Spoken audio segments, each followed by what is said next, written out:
Sa mga kababayan natin na apektado ng pagputok ng kanlaon, nandito po ang inyong pamahalaan na handang tumulong sa inyo. Kung gaano man katindi ang bangis ng bulkang ito, ganun din ang kalinga na aming ipapaabot. Nakatutok ang pamahalaan sa pag-agapay sa epekto ng pagsabog ng bulkang Kanlaon. Masusing nakikipag-ugnayan ang mga ahensya at LGU upang tiyakin ang kaligtasan ng lahat.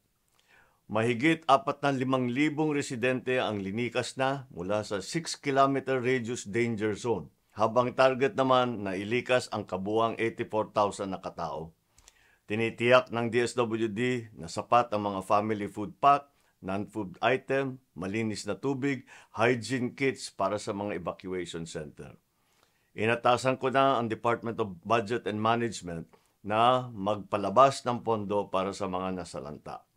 Patuloy din nakaalerto ang DOH laban sa mga sakit dulot ng volcanic ash, habang ang NDRMC at Task Force Kanlaon ay naghahanda sa anumang maaring mangyari. Ang matagal ng forward-deployed na relief items ng DSWD tulad ng mga family food pack at non-food items ay ibubuhos natin sa mga evacuation center. Kasama dito ang malinis na tubig, sleeping at hygiene kit.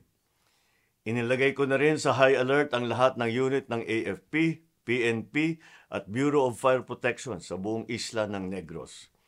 Susuong sila sa anumang paghamon ng darating. Nakahanda rin po ang DOH na magbigay ng serbisyo. Mula Maynila, kasado na ang pag-airlift ng dagdag na gamot kung kinakailangan. Sa ganitong kalamidad, posibleng madapuan ng sakit ng dulot ng abo ng bulkan. Walang patid po ang surveillance, monitoring at paalala ng DOH at saka DNR sa mga karamdamang maaring dumating. Bago pa man sumabog ang bulkan, ay pinaghandaan na ng ating NDRMC at Office of Civil Defense ang pagtugon sa maaring worst-case scenario. Dahil dito, nakatanod ang Task Force Kanlaon na magkokoordina ng tamang responde batay sa lakas ng pagsabog ng bulkan at pinsalang hatid nito.